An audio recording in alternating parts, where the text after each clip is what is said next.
del Padre, y del Hijo, y del Espíritu Santo. Amén. Dios te salve María, llena eres de gracia, el Señor es contigo. Bendita tú eres entre todas las mujeres, y bendito es el fruto de tu vientre Jesús.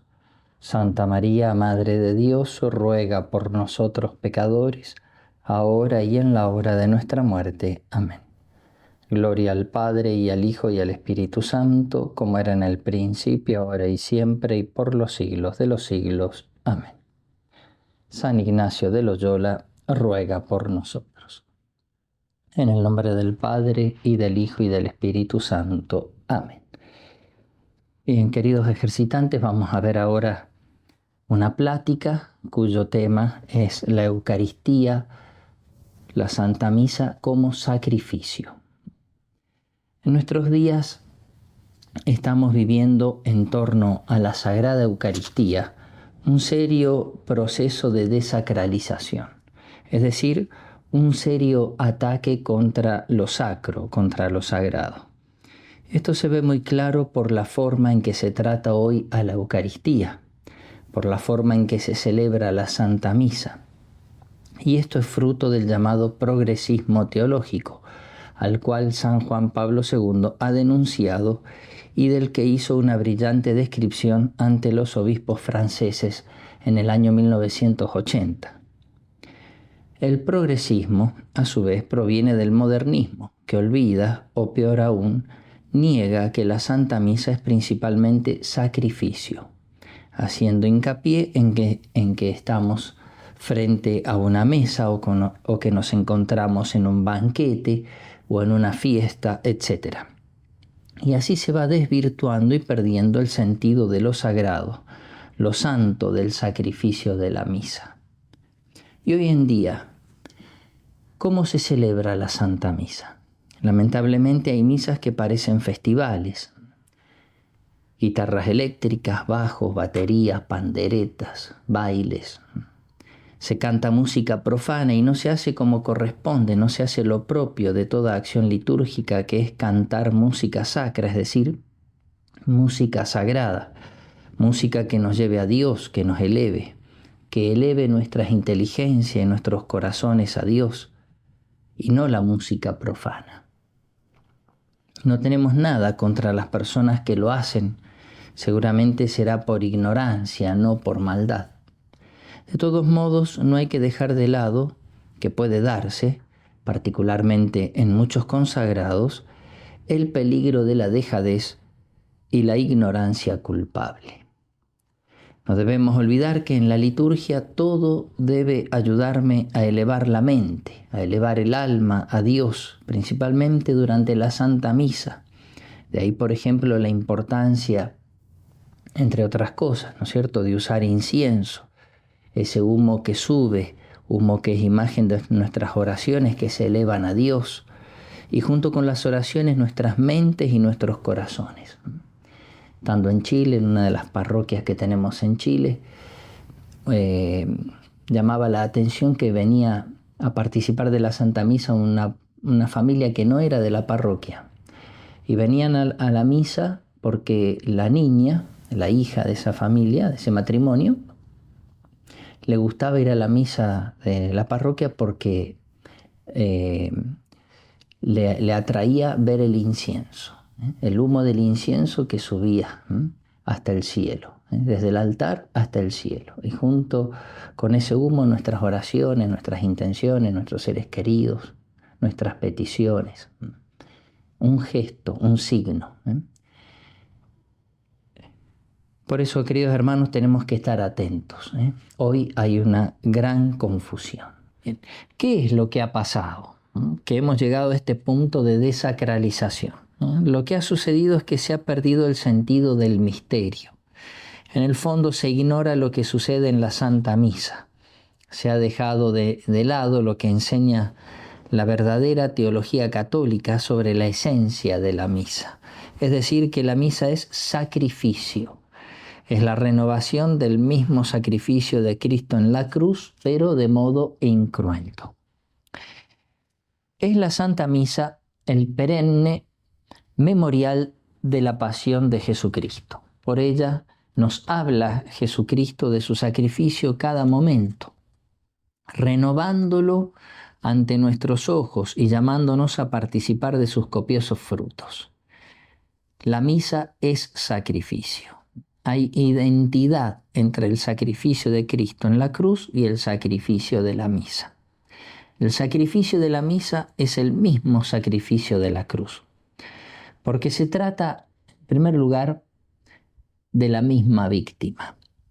En la cruz, la víctima es Cristo, y en el altar o sobre el altar, la víctima también es Cristo. ¿Cuál fue el sacrificio de Cristo en la cruz? Dar la vida por cada uno de nosotros, derramando toda su sangre hasta la última gota. Su sangre se separó del cuerpo. Así dio la vida, como podemos contemplar en nuestras imágenes. ¿Qué sacrificio hace Cristo sobre el altar? ¿Qué es lo que sucede en la misa? Lo mismo, pero de modo incruento. Nuevamente sobre el altar y por cada uno de nosotros derrama su sangre. También la sangre de Cristo se separa de su cuerpo. Es el mismo sacrificio de la cruz. En la doble consagración queda evidenciada esta verdad. ¿Qué se consagra primero? El pan, que se convierte en el cuerpo de Cristo. Segundo, se consagra el vino, que se convierte en la sangre de Cristo. Es decir, vemos sobre el altar la sangre separada del cuerpo. Vemos sobre el altar el mismo sacrificio de Cristo en la cruz. La misma víctima, Cristo, con su sangre separada del cuerpo, por cada uno de nosotros. El mismo sacrificio. Incluso las mismas palabras elegidas por nuestro Señor para la transustanciación hablan de la realidad de sacrificio. Cuando consagra el pan, habla de cuerpo que será entregado al sacrificio, entregado a la cruz, entregado a la pasión y muerte. Y habla en la consagración del cáliz, es decir, del vino, de la sangre derramada, sangre que será derramada hasta la última gota. En muchas partes de la Santa Misa se habla de sacrificio. Por ejemplo, cuando el sacerdote dice, oremos hermanos, para que este sacrificio mío y de ustedes, a lo que el pueblo responde, el Señor reciba de tus manos este sacrificio para alabanza y gloria de su nombre. Este sacrificio. Es la Santa Misa entonces el perenne memorial de la pasión de Jesucristo. Por ella nos habla Jesucristo de su sacrificio cada momento, renovándolo ante nuestros ojos y llamándonos a participar de sus copiosos frutos. Sucede que se trata de un sacrificio incruento. No escuchamos los golpes del martillo sobre los clavos ni el zumbido de los azotes sobre el cuerpo de Cristo. Es un sacrificio incruento, pero verdadero sacrificio y el mismo sacrificio. Sangre separada del cuerpo y la misma víctima. La sangre que Jesús derramó en Getsemaní, que derramó en la flagelación, que derramó en la coronación de espinas, que derramó de las manos y los pies traspasados por clavos, que derramó del corazón abierto por la lanza, esa sangre, la misma sangre de Cristo y no otra, es la que se hace presente sobre los altares en cada Santa Misa. Este, dice Cristo, es el cáliz de mi sangre. Y a los sacerdotes, a los apóstoles y a los sucesores de los apóstoles, los sacerdotes, hagan esto en conmemoración mía. Por eso Santa Catalina de Siena llamaba a los sacerdotes ministros de la sangre.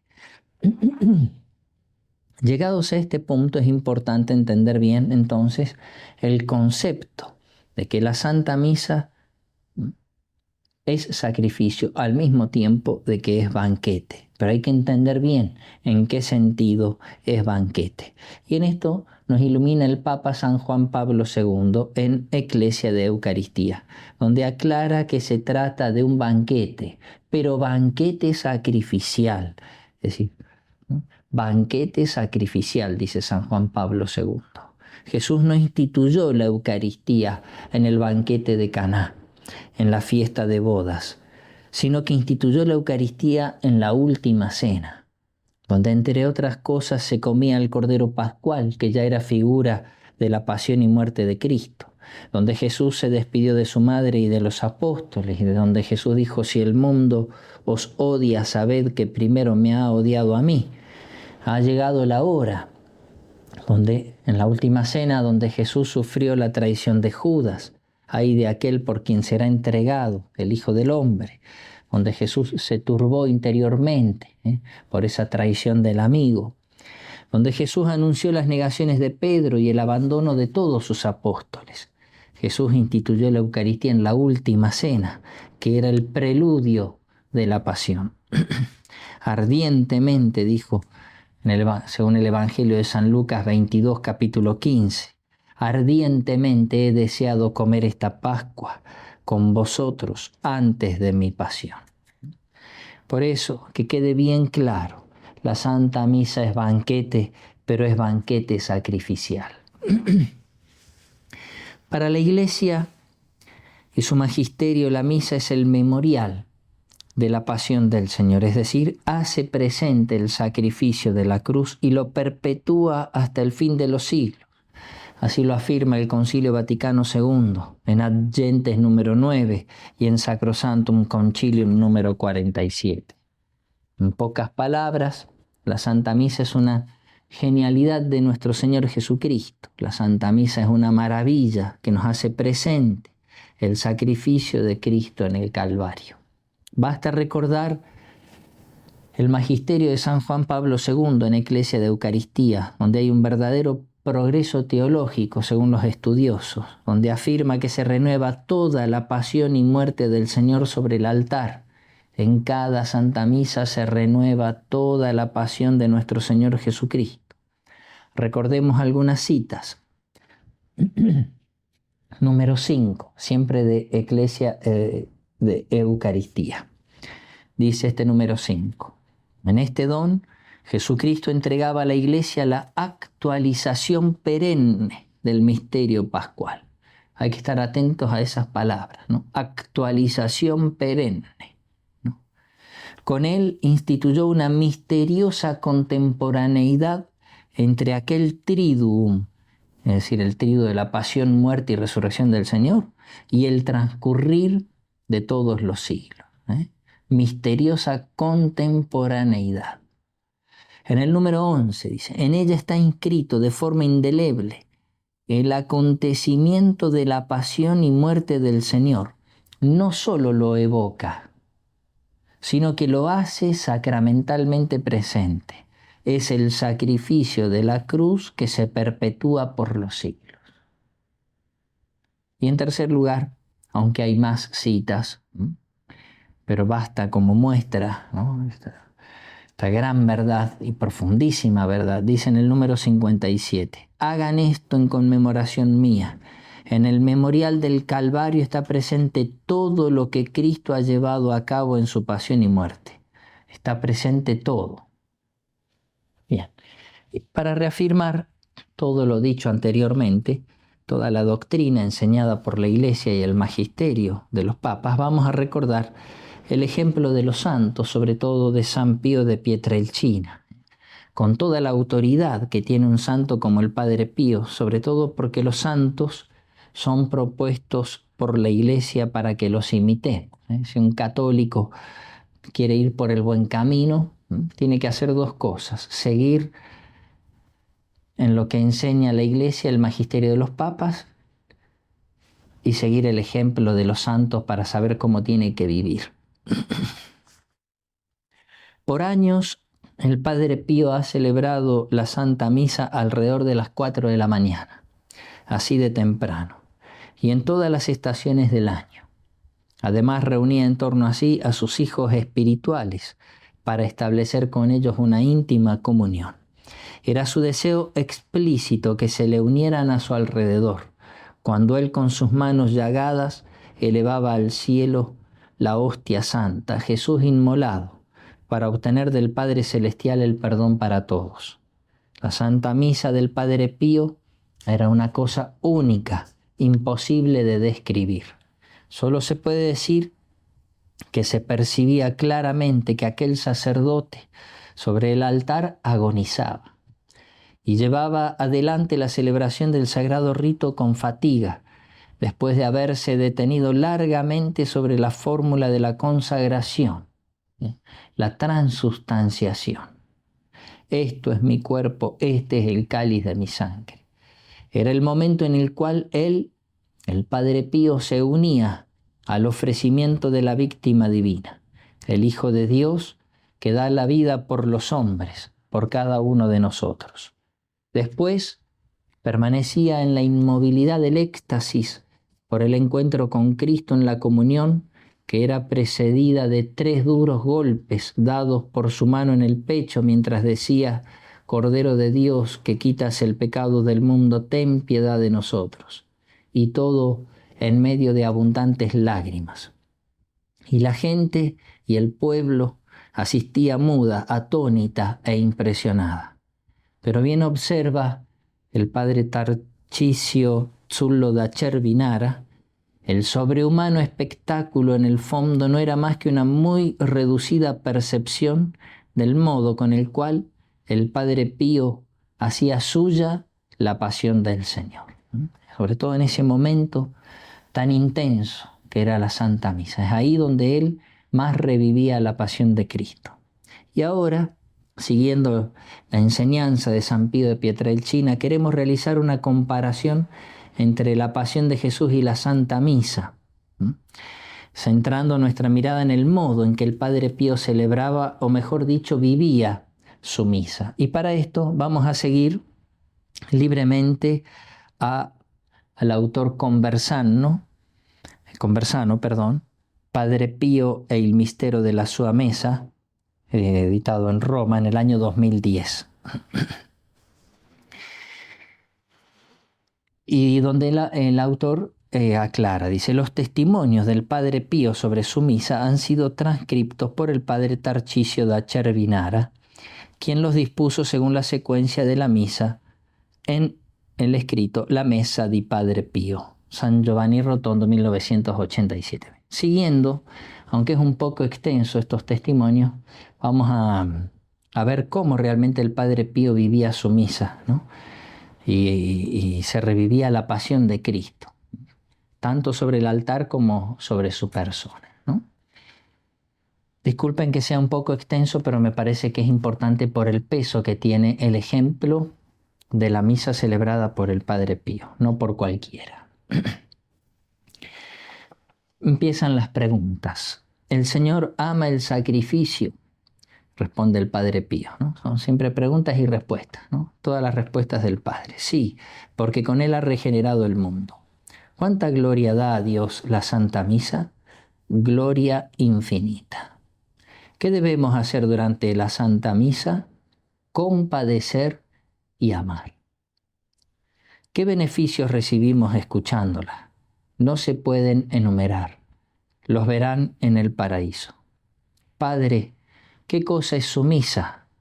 Un amasijo sagrado con la pasión del Señor. Es decir, una unión total con la pasión de Cristo. Mi responsabilidad es única en el mundo. ¿Qué cosa debo leer en su misa? Todo el Calvario. Impresionante las respuestas del Padre, ¿no? Para considerarlas después. Padre, dígame todo aquello que sufre en la Santa Misa. Responde el Padre Pío: todo aquello que ha sufrido Jesús en su pasión, de modo inadecuado, lo sufro también yo, en la medida que es posible a una criatura humana, y esto a pesar de mi falta de mérito por su sola bondad. Padre, ¿cómo podemos conocer su pasión? Conociendo la pasión de Jesús. En la de Jesús encontrarán también la mía. Y así vienen como distintos capítulos, breves capítulos, ¿no? Desde el signo inicial de la cruz hasta el ofertorio nos encontramos en Getsemaní, donde Jesús está en agonía. Siguen las preguntas. Lo he visto temblar mientras subía los escalones del altar. ¿Por qué? ¿Por aquello que debía sufrir? Responde el Padre. no por aquello que debía sufrir, sino por aquello que debía ofrecer. ¿Agoniza, Padre, como Jesús en el huerto? Ciertamente. ¿Viene también un ángel a confortarlo al igual que a Jesús? Sí. ¿Qué fiat o qué hágase pronuncia? De sufrir y sufrir por todos por los hermanos de exilio y por su divino reino. En el divino sacrificio, usted carga con nuestros pecados, no se puede obrar diversamente, ya que es parte del sacrificio divino. ¿Por qué casi siempre llora, Padre, cuando lee el Evangelio en la Santa Misa? ¿Y te parece poco que un Dios converse con sus criaturas y que sea por ellas resistido y que sea continuamente herido por su ingratitud e incredulidad? Segundo capítulo. El ofertorio corresponde al momento del arresto de Jesús. Comenta el autor: el ofertorio era el segundo momento que inmovilizaba por largo tiempo al Padre Pío. Era un aspecto sobresaliente de su misa. Retenido por una fuerza misteriosa, con los ojos en lágrimas amorosamente fijos en el crucifijo del altar, el Padre Pío permanecía quieto, inmóvil, como petrificado por varios minutos, con el pan y el vino entre las manos. ¿Por qué llora en el ofertorio? Siguen las preguntas, ¿cierto? Responde el Padre: ¿quieres arrancarme el secreto? Pues bien, aquí está. Es ese el momento en el cual el alma es separado de lo profano. Durante su misa, Padre, la gente hace un poco de alboroto. Y sí, si hubieras estado presente en el Calvario, donde se sentían gritos, blasfemias, ruidos, amenazas, allí era grande el estrépito. Los ruidos que la gente hace en la iglesia lo distraen. Eran multitudes los que asistían, las que asistían a las misas celebradas por el Padre Pío. Y el Padre dice que para nada lo distraían. Padre, todas las almas que asisten a su misa están presentes en su espíritu. Veo a todos mis hijitos en el altar como en un espejo. Capítulo 3. El prefacio es el canto de alabanza y de acción de gracias que Jesús dirige al Padre porque ha llegado su hora. Capítulo 4. Y cómo se va dividiendo la Santa Misa, y cómo se va reviviendo en cada parte la pasión del Señor. Capítulo 4. Desde el inicio de la plegaria eucarística o canon hasta la consagración recordamos a Jesús en prisión, flagelado, coronado de espinas, es decir, todo el Vía Crucis. Comenta el autor: el tremendo misterio de la consagración contiene las últimas horas que Jesús pasó en la cruz. El Padre Pío, llamado el crucificado del Gargano, revive entonces en el altar, uno después del otro, los últimos instantes del crucificado del Gólgota. Empiezan las preguntas nuevamente. ¿Quién grita crucifícalo, crucifícalo? Los hijos de los hombres y principalmente los más beneficiados. Durante la misa, los pinchazos de la corona de espinas y las heridas de la flagelación, ¿son reales? Dice el Padre: ¿qué quieres decir con esto? Los efectos ciertamente son los mismos. ¿Cómo quedó Jesús después de la flagelación? Dice el Padre: el profeta lo relata, era una sola llaga, parecía un leproso. Entonces también usted es una sola llaga desde la cabeza a los pies. ¿Y no es esta nuestra gloria?, dice el Padre. Y si no hubiera más espacio para hacer otras llagas en mi cuerpo, haríamos una llaga sobre la otra. Dios mío, esto es demasiado. Es, Padre mío, un verdadero carnicero de usted mismo. No te espantes, más bien goza. No deseo el sufrimiento en sí mismo, no, sino por los frutos que me da. Da gloria a Dios y salva a los hermanos. ¿Qué otra cosa puedo desear? Padre, cuando la noche se flagela, ¿está solo o alguien lo asiste? Me asiste la Virgen Santa. Está presente todo el paraíso. Sigue comentando ahora el autor. Sabemos de la venda usada por el Padre Pío para secar la sangre que salía de su cabeza. Se encuentra totalmente manchada de sangre. La corona de espinas, diadema sublime, regalo de Jesús al Padre Pío, es un segundo documento preciosísimo que debemos analizar detenidamente. Hasta ahí el autor. Y ahora siguen las preguntas, ¿no?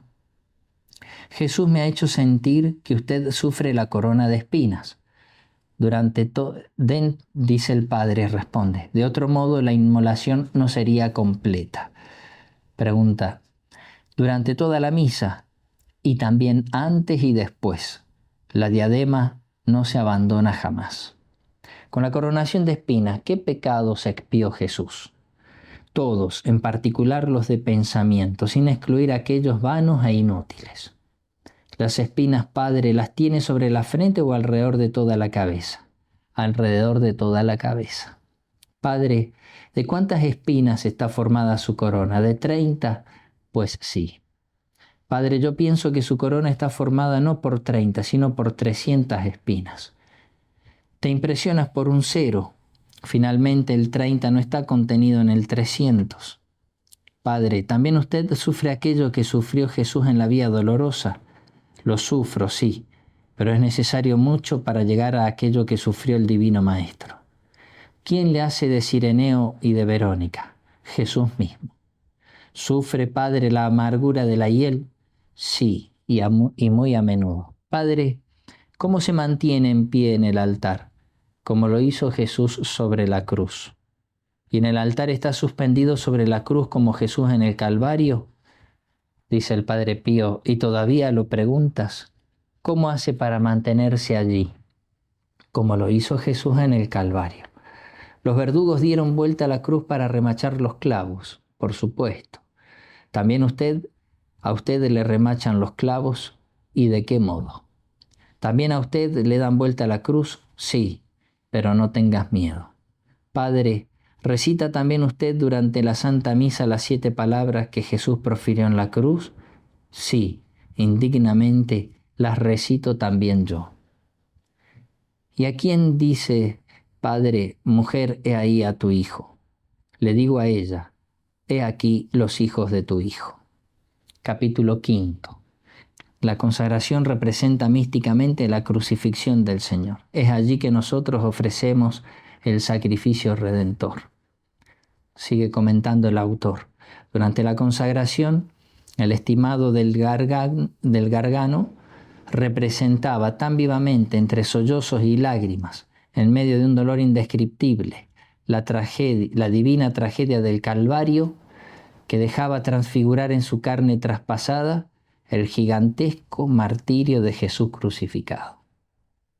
Siguen las preguntas. ¿En qué momento de la misa sufre la flagelación? Desde el principio al fin, pero más intensamente después de la consagración. ¿Sufre la sed y el abandono de Jesús? Sí. ¿En qué momento sufre la sed y el abandono? Después de la consagración. ¿Hasta qué momento sufre el abandono y la sed? Ordinariamente hasta la comunión. Jesús crucificado tenía las entrañas consumidas, di más bien abrasadas. ¿De qué cosa tenía sed Jesús crucificado? Del reino de Dios. Ahora vuelve a hacer un comentario el autor. La misma sed incendiaba el alma del Padre Pío. Eran horas estas extremadamente áridas. Ni siquiera una astillita de consolación caía en el corazón abrasado del Padre Pío. Siguen las preguntas. Me ha dicho que se avergüenza de decir, busqué en vano quien me consolase. ¿Por qué? Porque de frente a aquello que sufrió Jesús, nuestros padecimientos, como verdaderos culpables que somos, empalidecen. ¿De frente a quién se avergüenza? De frente a Dios y a mi conciencia. Los ángeles del Señor no lo confortan sobre el altar en el cual se inmola, yo no los siento. Si el consuelo no desciende en su espíritu durante el divino sacrificio, y usted, al igual que Jesús, sufre el abandono total, nuestra presencia es inútil. La utilidad está de parte de ustedes. Deberíamos entonces decir inútil la presencia de la dolorosa, de Juan y de las piadosas mujeres a los pies de Jesús agonizante. ¿Por qué, Padre, no nos cede un poco de su pasión? Las joyas del esposo no se regalan a nadie. Dígame, ¿qué puedo hacer para aliviar un poco su calvario? Aliviarlo, di más bien para hacerlo más pesado. Es necesario sufrir.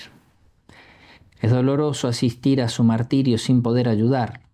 También la dolorosa tuvo que estar presente. Para Jesús, en verdad, fue más confortante tener una madre doliente que una indiferente. ¿Qué hacía la Virgen a los pies de Jesús crucificado? Sufría al ver sufrir a su Hijo. Ofrecía sus penas y los dolores de Jesús al Padre Celestial por nuestra salvación. No se lo pido por curiosidad. ¿Cuál es la llaga que más lo hace sufrir? La cabeza y el corazón. Comenta el autor. Aquello que el Padre Pío ofrece en la celebración de la Santa Misa es proporcional a aquello que sufre. Siguen las preguntas. ¿Por qué sufre tanto en la consagración? Porque propiamente allí sucede una nueva y admirable destrucción y creación. Dígamelo, ¿por qué sufre tanto en la consagración? Los secretos del sumo rey no se revelan sin quedar profanados. Me preguntas por qué sufro, no lagrimitas, sino más bien torrentes de lágrimas quisiera derramar. ¿No reflexionas en el tremendo misterio? Un Dios víctima de nuestros pecados, y nosotros somos sus carniceros. Capítulo 6.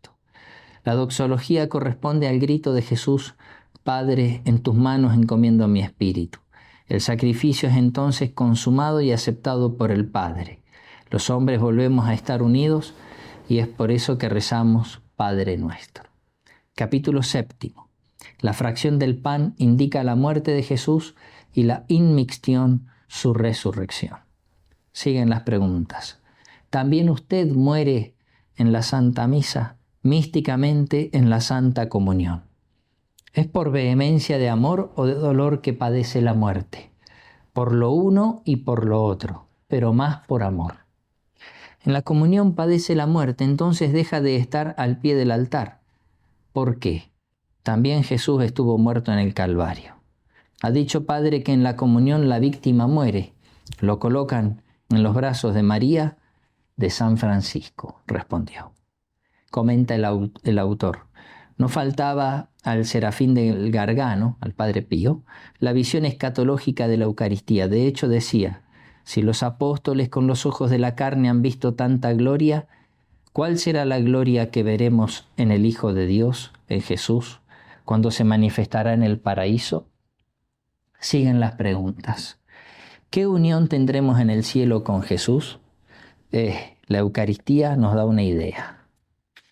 Capítulo 8. La comunión es el momento supremo de la pasión de Jesús. Sigue comentando el autor. Encorvado sobre el altar y con las manos estrechadas al cáliz, teniendo al Señor en el corazón, el serafín de Pietrelcina, sin hacer caso del tiempo, permanecía largos momentos con Jesús. Siguen las preguntas. ¿Qué es la Santa Comunión? Es pura misericordia interna y externa. Toda ella es un abrazo. Ruega a Jesús que se manifieste también sensiblemente. ¿Qué hace Jesús en la comunión? Se deleita en su criatura. La comunión es una incorporación, es una fusión. Como dos cirios que se funden juntos y ya no se distinguen. Cuando se une a Jesús en la Santa Comunión, ¿qué debemos pedir al Señor? Que también yo sea otro Jesús, todo Jesús, siempre Jesús. ¿Por qué llora Padre cuando comulga?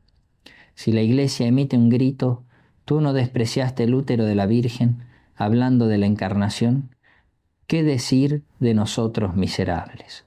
Incluso en la comunión sufre, es el punto culminante. Después de la comunión, ¿continúan sus sufrimientos? Sí, pero son sufrimientos amorosos. En esta unión, Jesús no lo consuela, sí, pero no deja de estar en la cruz. ¿Cuánto ama a Jesús? El deseo es infinito, pero en la práctica, ay de mí, diría que 0, y no me avergüenzo de ello. Capítulo 9. La bendición final marca a los fieles con la cruz, la cual es un signo distintivo y un escudo protector contra el maligno. Comenta el autor. Terminaba la misa, pero no se acababa en el corazón del estigmatizado del Gargano el deseo de permanecer crucificado en el altar. Pregunta: ¿desea celebrar más de una misa al día? Si estuviera en mi poder, no bajaría jamás del altar. Comenta el autor: no pudiendo permanecer siempre enclavado en el altar, el excepcional liturgo, así lo llama al Padre Pío, transformaba su misma persona en altar con la intención de hacer visible en todo momento la pasión de Jesús. Me ha dicho que el altar lo lleva con usted, responde el Padre Pío. Sí, se verifica entonces aquel dicho del apóstol: llevando en mí la mortificación de Jesús. Estoy clavado a la cruz, castigo mi cuerpo y lo esclavizo. Entonces tengo razón al decir que en medio nuestro camina Jesús crucificado. Usted la sufre entera, la pasión de Jesús. Sí, por su bondad y condescendencia, en la medida en que es posible a una humana criatura. ¿Y cómo puede trabajar con tantos dolores? Yo encuentro mi descanso en la cruz. Último capítulo de este estudio y de estas conclusiones hechas por este fraile que fue testigo del Padre, que habló tantas veces con él y que ordenó de estas maneras estas preguntas al Padre Pío sobre la Santa Misa. Capítulo 10 y último: la Virgen asiste a cada misa. Padre, ¿cómo debemos escuchar la Santa Misa? Del mismo modo que asistieron a ella la Santísima Virgen y las piadosas mujeres, como asistió San Juan al sacrificio eucarístico y al sacrificio cruento de la cruz. ¿Asiste la Santísima Virgen a su misa? Respuesta a esta última pregunta. ¿Y piensas tú que la mamá, es decir, que la madre, no se interesa del hijo? Bien. Grande, muy grande, infinitamente grande es el misterio de la Santa Misa, el misterio del santo sacrificio de la misa. Así lo testimonia el Padre Pío. El Padre Pío enseñó que la Santa Misa es la renovación del sacrificio de Cristo en la cruz. Y lo enseñó de dos maneras, como hemos visto, con su ejemplo, al celebrar, el modo de celebrar. Así lo remarcó San Juan Pablo II, hablando de la misa celebrada por el Padre Pío. Dice San Juan Pablo II: la misa del Padre Pío era para los sacerdotes una elocuente llamada a la belleza de la vocación presbiteral. Para los religiosos y laicos que acudían a San Giovanni Rotondo, incluso en horas muy tempranas, era una extraordinaria catequesis sobre el valor y la importancia del sacrificio eucarístico. Palabras de San Juan Pablo II sobre la misa del Padre Pío. Y en segundo, el Padre Pío lo enseñó con sus enseñanzas, tan ricas de contenidos como esta. Decía el Padre: todo lo que aconteció en el Calvario acontece en el altar.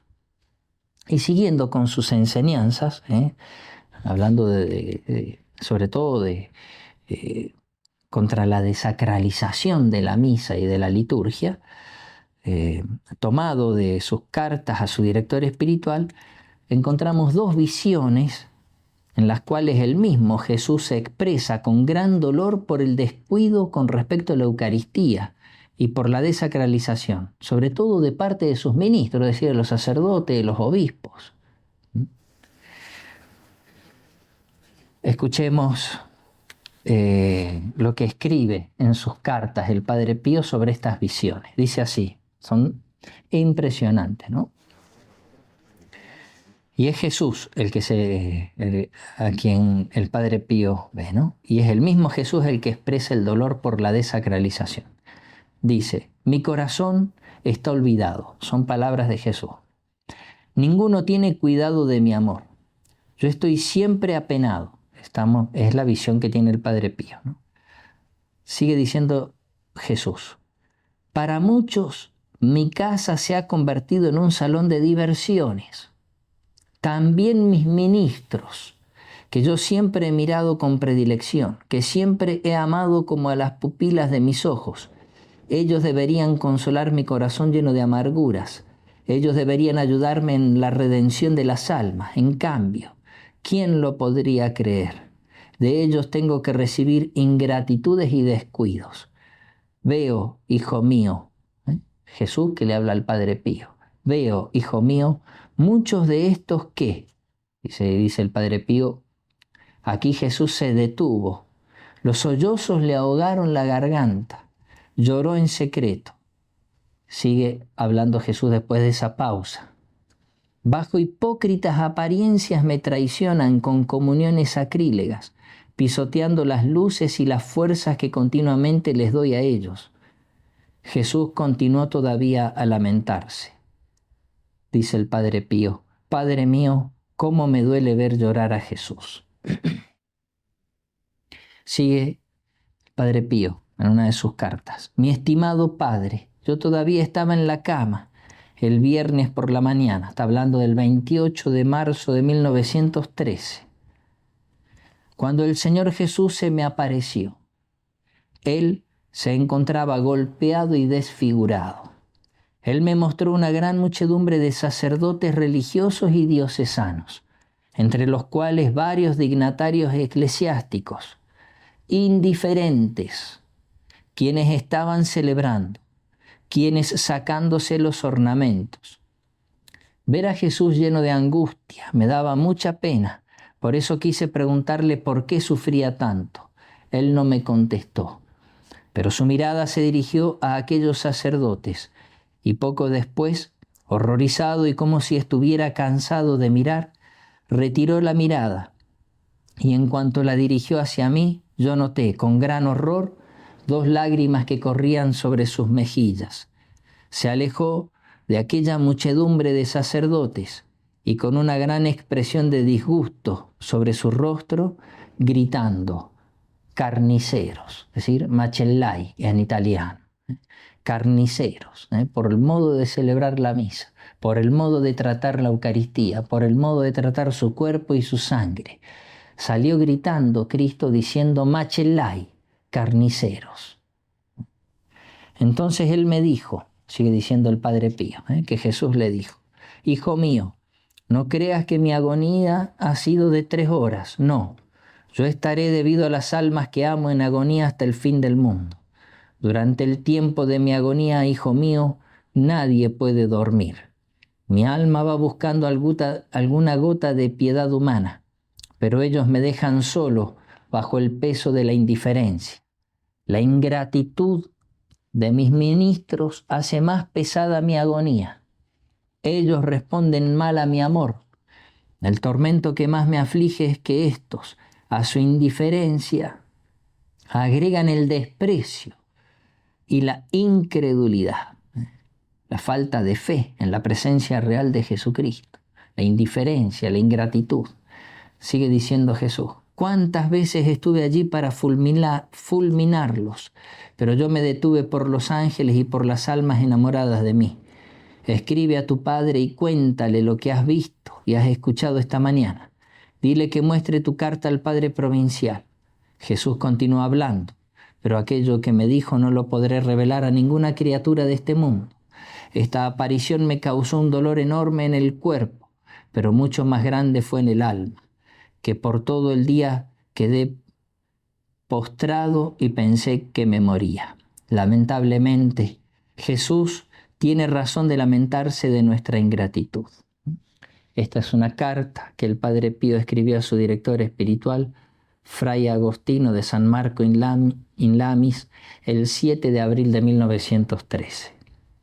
Bueno, y de su manera de celebrar ya hemos hablado, pero escuchemos lo que dijo San Juan Pablo II el día de su canonización, el 17 de junio del 2002.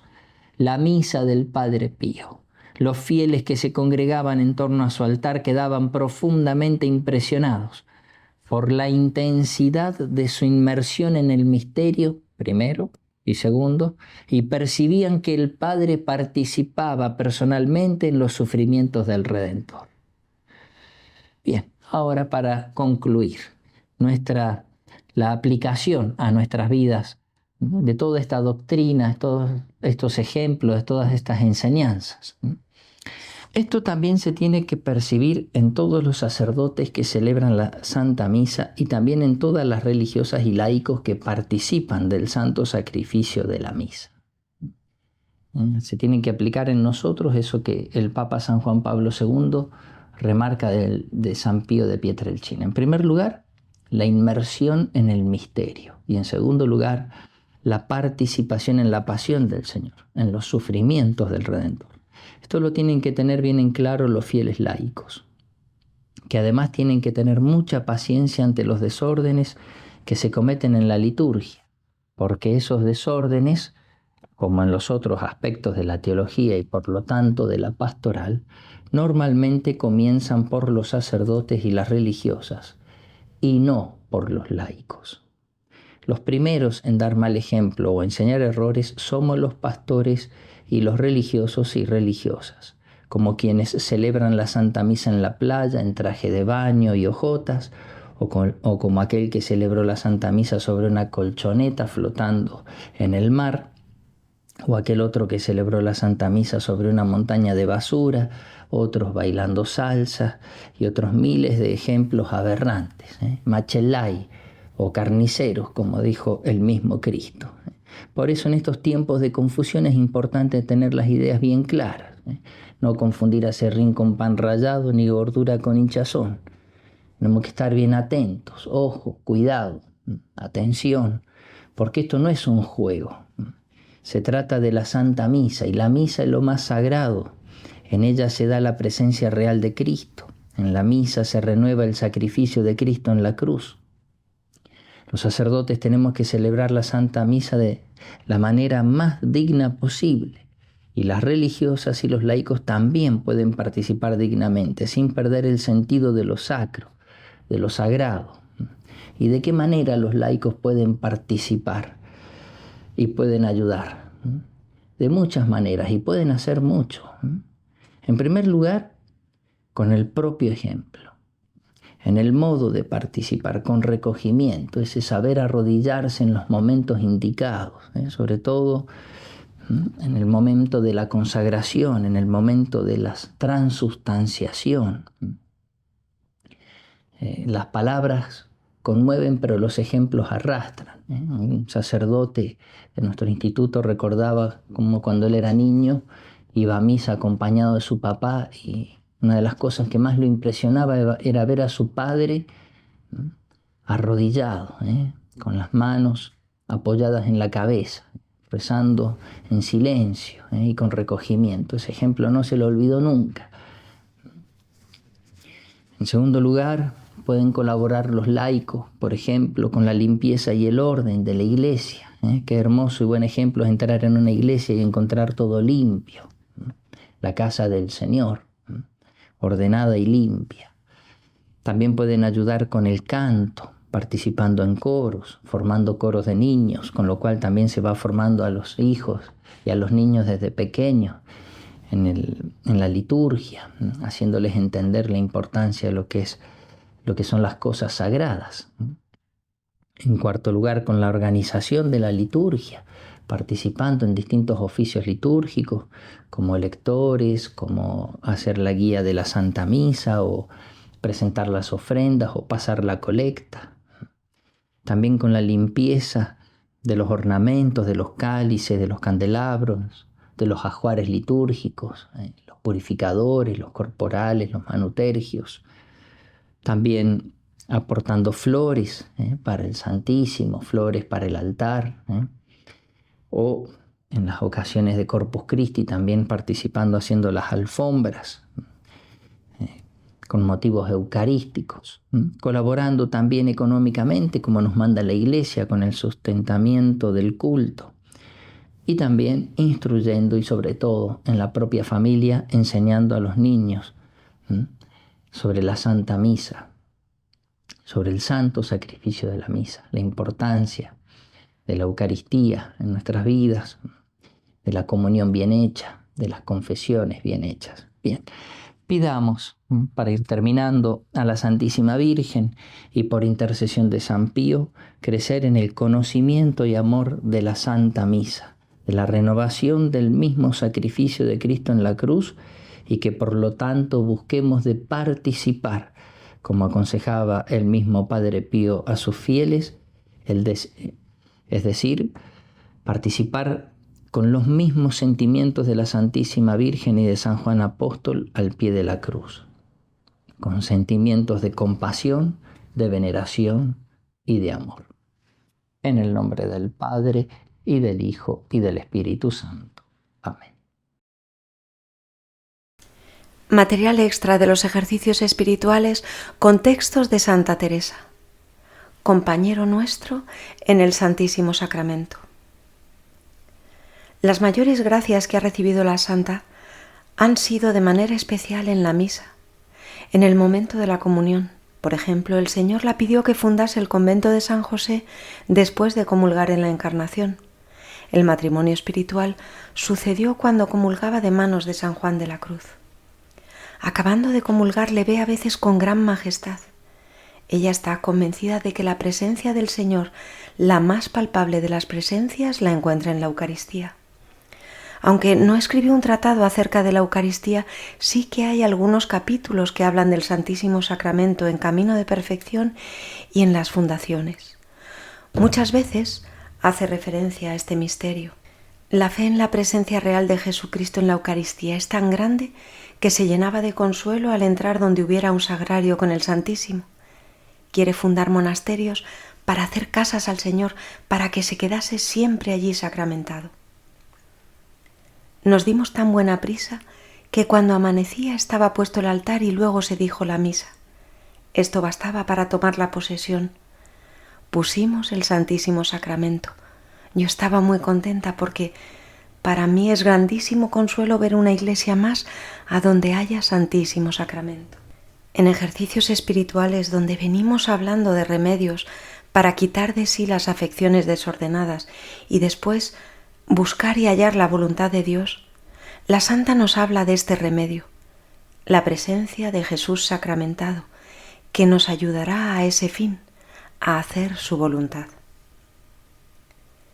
Si nos aprovechamos bien de su compañía, pues no se queda para otra cosa con nosotros, sino para ayudarnos y animarnos y sustentarnos a hacer esta voluntad que hemos dicho se cumpla en nosotros. Ser cristiano es creer en Cristo que está realmente presente en la Eucaristía. El cristianismo se inicia con la encarnación del Hijo de Dios que se hizo carne y acampó entre nosotros. Ser cristiano en tiempo de Jesús era aceptarle y seguirle como Mesías enviado del Padre. Recordemos siempre que el centro del cristianismo no es una doctrina, sino la persona de Jesucristo resucitado. ¿Quién nos quita de estar con Él después de resucitado? Pues tan cerca le tenemos en el sacramento, a donde ya está glorificado. Hele aquí sin pena, lleno de gloria, esforzando a los unos, animando a los otros, antes que subiese a los cielos, compañero nuestro en el Santísimo Sacramento, que no parece fue en su mano apartarse un momento de nosotros. Jesucristo está presente entre nosotros en la Eucaristía. No se nos habría ocurrido cosa semejante. Todo un Dios creador se hace hombre y se queda bajo especies de pan y de vino, algo tan común que no se nos hubiera ocurrido ni pensarlo, y menos aún creer que pudiera ser posible. Dios hecho pan y poderlo comer cualquier pecador. Cuando yo veo una majestad tan grande disimulada en cosa tan poca como es la hostia, es así que después acá me admira sabiduría tan grande y no sé cómo me da el Señor ánimo ni esfuerzo para llegarme a Él. Pero Dios, que es nuestro Padre, por nosotros lo ha hecho posible. Como en otro tiempo, hace ya 2000 años, apareció el Verbo, el Hijo de Dios hecho hombre sobre la tierra, y llevó una vida oculta, escondida en Nazaret, en casa de José.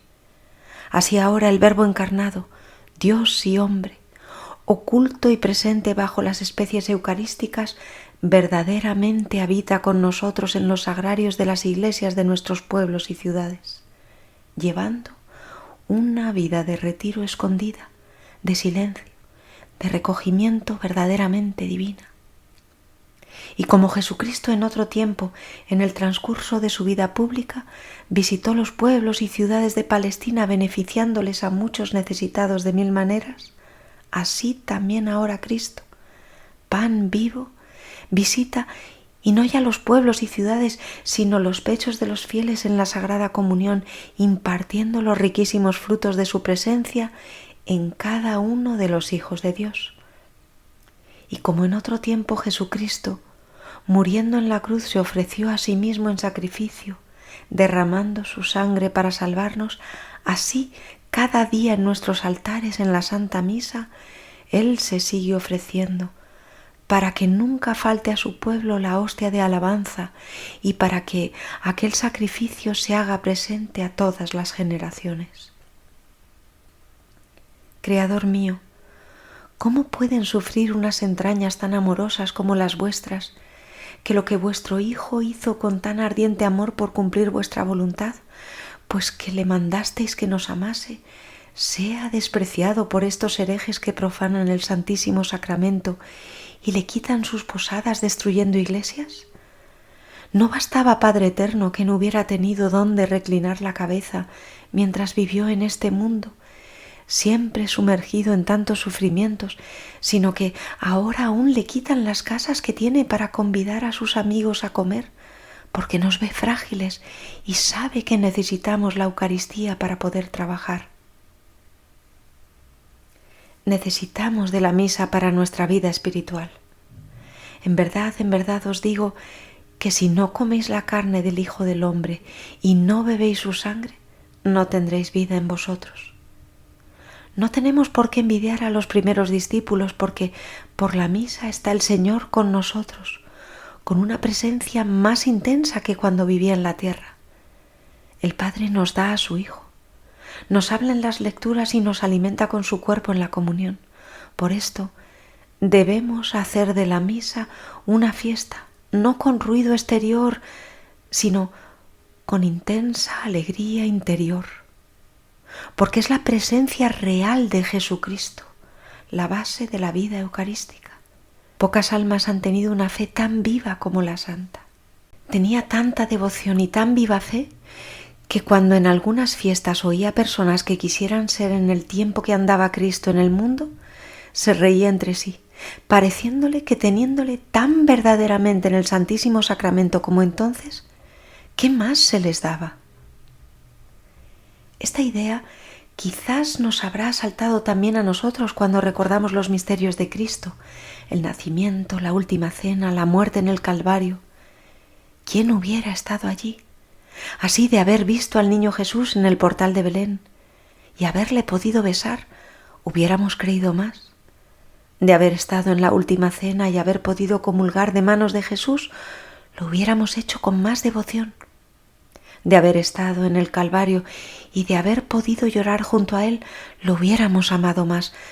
Pero no podemos olvidar que tenemos a Jesús vivo en la Eucaristía. A la santa le dolía cómo le tratan.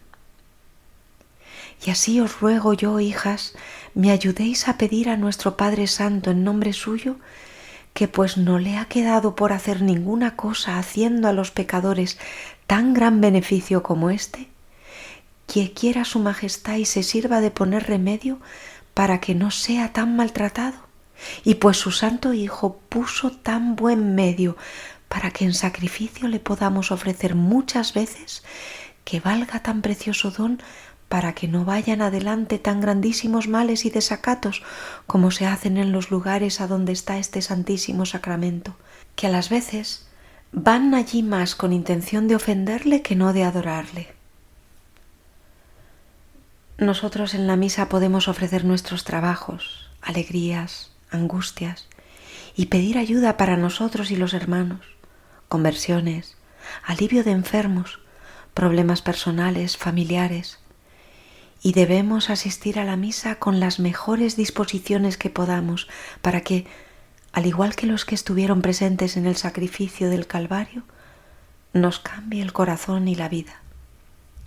El buen ladrón, el centurión y los que contemplaron la crucifixión se arrepintieron. La misa es a la vez inseparablemente el memorial sacrificial en el que se perpetúa el sacrificio de la cruz y el banquete sagrado de la comunión en el cuerpo y la sangre del Señor.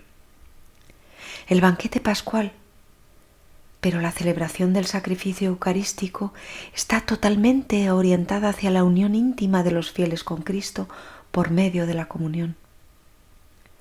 Comulgar es recibir a Cristo mismo que se ofrece por nosotros.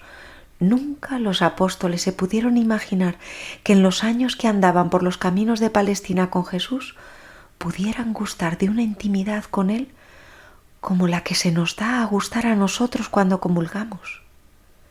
Tratémosle familiarmente, hablémosle y oigamos qué nos dice en el fondo del alma, las verdades que nos enseña, los deseos que despierta en nosotros. Dice la santa: esta persona muchos años, aunque no era muy perfecta, cuando comulgaba ni más ni menos que si viera con los ojos corporales entrar en su posada al Señor, procuraba esforzar su fe, como veía verdaderamente entrar a este Señor en su pobre posada, desocupábase de todas las cosas exteriores cuanto le era posible y entrábase con Él. Procuraba recoger todos los sentidos para que todos entendiesen gran bien. Considerábase a sus pies y lloraba con la Magdalena ni más ni menos que si con los ojos corporales le viera en la casa del fariseo. La Eucaristía es alimento del alma, medicina para el cuerpo. Hoy el mundo está lleno de problemas y parece un gran hospital repleto de enfermos y humanamente no disponemos de medicinas para curarlos. Hemos ensayado todas las formas de gobierno, hemos recurrido a toda clase de reformas y convenios. Todo esto no son más que alivios transitorios y no nos han traído la paz y la curación anheladas. Sentimos que la raíz de la enfermedad no es externa, sino que viene de dentro. Nos parecemos al enfermo que continuamente cambia de postura para aliviar su inquietud y malestar, aunque reconozca que su verdadero mal no radica ni en la cama ni en la postura, sino en su cuerpo enfermo. Es nuestra humanidad la que está enferma, y ésta no la podrá curar más que un solo médico, nuestro Señor Jesucristo. Él desde la Eucaristía nos dice: venid a mí todos los que andáis cansados y agobiados, que yo os aliviaré. En medio de nosotros está el mejor médico del alma, el Señor de la vida, oculto en la Eucaristía. Al considerar la grandeza de este sacramento, surge enseguida la necesidad de estar bien dispuestos hacia él. Jesús lavó los pies a los apóstoles antes de darles a comer su cuerpo y sangre, y les explicó que ya estaban limpios, pero quería purificarlos más. En la parábola de los invitados a la boda explica Jesús la máxima limpieza espiritual que se exige para comer de este banquete. Amigo, ¿cómo has entrado aquí sin el vestido de boda? Él enmudeció. Entonces el rey dijo a sus ministros: atadle de pies y manos y arrojadle a las tinieblas exteriores. Allí habrá llanto y crujir de dientes. Al que no lleva el traje adecuado, lo expulsa a las tinieblas y nos hace entender la pena merecida por no tener las debidas disposiciones para comulgar. Es algo tremendo también para la santa. Y cuán recia cosa es tomar este santísimo sacramento indignamente, y cuán señor es el demonio del alma que está en pecado mortal. San Pablo recuerda: quien coma el pan o beba el cáliz del Señor indignamente, se hace culpable de profanar el cuerpo del Señor. Examínese pues cada uno a sí mismo antes de comer el pan y beber el cáliz, porque quien come y bebe sin discernir el cuerpo, come y bebe su propia condenación. Tengamos ansias como la santa. Algunas veces me vienen unas ganas de comulgar tan grandes que aunque me pusieran lanzas en los pechos pasaría por ellas.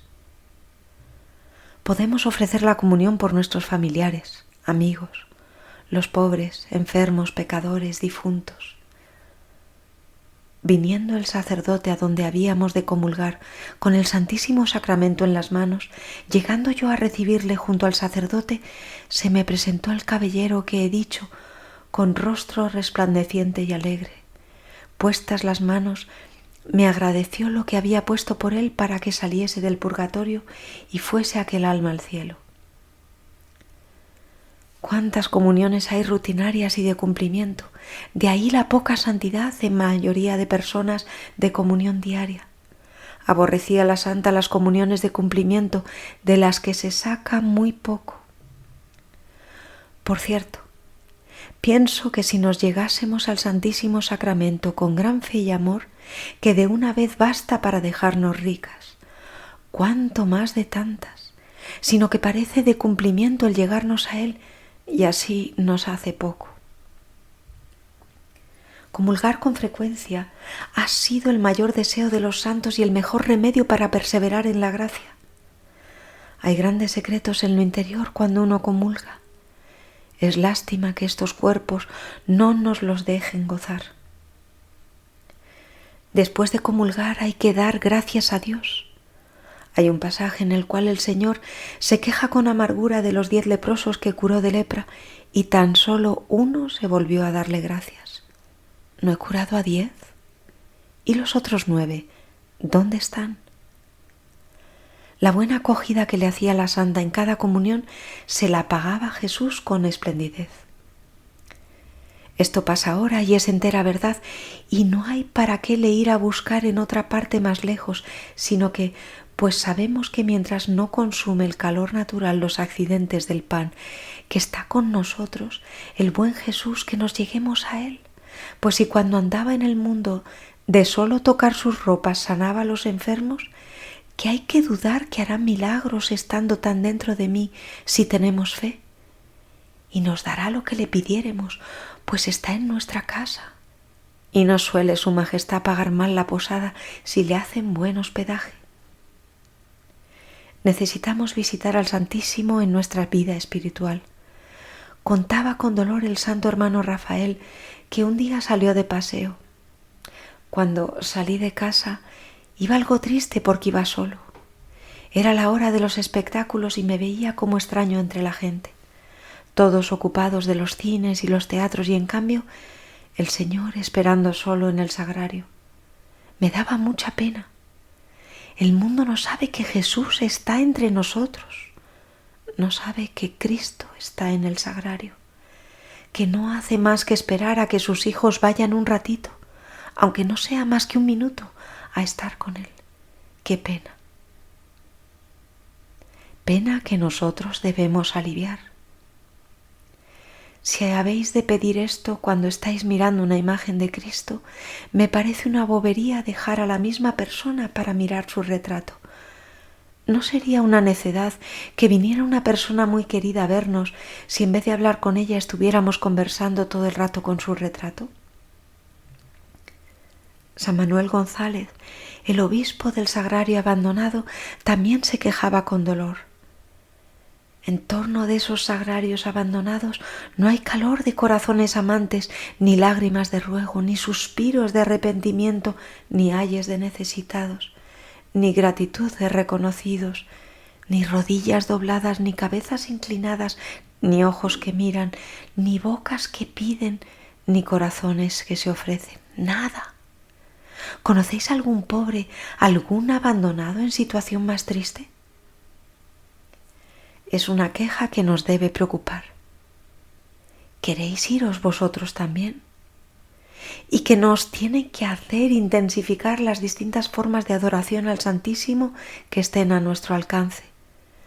Largos ratos de oración ante el sagrario, exposición del Santísimo, horas santas, adoración nocturna, rezo de horas en la iglesia, participación con mucha devoción en las procesiones del Corpus Christi, el Jueves Santo ante el monumento, las comuniones espirituales. El Maestro ha bajado al sagrario y nos llama para que le visitemos, para acompañarle en su soledad y para que busquemos en él lo que necesitamos. Para Santa Teresa era un gran consuelo un sagrario. A lo que ahora me acuerdo, nunca dejé fundación por medio del trabajo, aunque de los caminos en especial largos sentía gran contradicción, mas en comenzándolos a andar me parecía poco, viendo el servicio de quien se hacía y considerando que en aquella casa se había de alabar el Señor y haber Santísimo Sacramento. Esto es particular consuelo para mí, ver una iglesia más, tan gran bien para la cristiandad, que aunque muchos no lo advertimos, estar Jesucristo, verdadero Dios y verdadero hombre, como está en el Santísimo Sacramento en muchas partes, gran consuelo nos había de ser. Ave María y adelante.